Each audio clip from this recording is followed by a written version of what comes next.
C'est pourquoi nous aussi, ayant une si grande nuée de témoins qui nous entourent, rejetant tout fardeau et le péché qui nous enveloppe si aisément, courons avec patience la course qui est devant nous, fixant les yeux sur Jésus, le chef et le consommateur de la foi, lequel, à cause de la joie qui était devant lui, a enduré la croix, ayant méprisé la honte, et est assis à la droite du trône de Dieu. Car considérez celui qui a enduré une telle contradiction de la part des pécheurs contre lui-même, afin que vous ne soyez pas las, étant découragés dans vos âmes. Hébreux 12, 1, 3. Dieu place deux choses devant les hommes. Il propose d'abord la vie éternelle aux pécheurs, ensuite le royaume à tous ceux qui ont déjà la vie éternelle. Tous ceux qui croient ont la vie éternelle.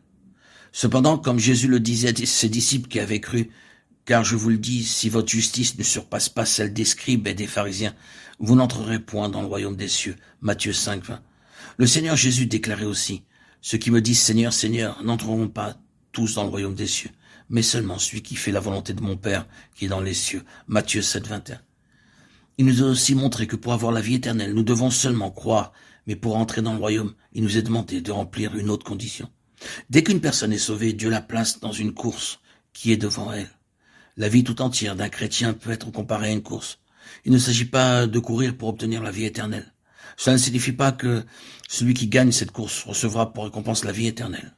Au contraire, c'est uniquement la personne qui a la vie éternelle qui est qualifiée pour courir. Non, le résultat de cette course est que certains participants seront couronnés alors que d'autres ne le seront pas. Ne savez-vous pas que ceux qui courent dans le stade courent tous, mais qu'un seul remporte le prix? Courez de manière à le remporter. Tous ceux qui combattent s'imposent toute espèce d'abstinence, et ils le font pour obtenir une couronne corruptible. Mais nous, faisons-le pour une couronne incorruptible. 1 Corinthiens 9, 24, 25. Que signifie donc cette couronne? La couronne représente le royaume.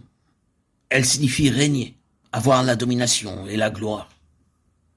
Ainsi donc, obtenir la couronne signifie gagner le royaume, c'est-à-dire régner avec le Seigneur Jésus et avoir la domination et la gloire. Perdre la couronne signifie ne pas avoir le royaume, ne pas régner avec le Seigneur, ni recevoir la domination et la gloire. La couronne symbolise le royaume. Pour le chrétien, avoir la vie éternelle est une chose réglée, mais avoir le royaume dépend de la manière dont ce chrétien court. Dès qu'une personne est sauvée, Dieu la place dans une course qui mène tout droit au royaume. Ses paroles, sa conduite, ses pensées, sa vie, en réalité tout ce qu'il est, détermine le fait de gagner ou non le royaume.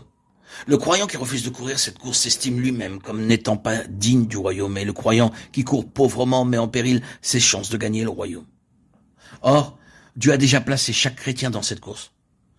Cependant, le fait de gagner ou non le royaume est une question qui ne peut être tranchée que par lui seul. La consécration, la fidélité et la victoire l'aideront à recevoir la couronne. Mais ceux qui aiment le monde et vont après la chair n'obtiendront pas le royaume des cieux, bien qu'ils soient en possession de la vie éternelle, ayant cru au Seigneur Jésus.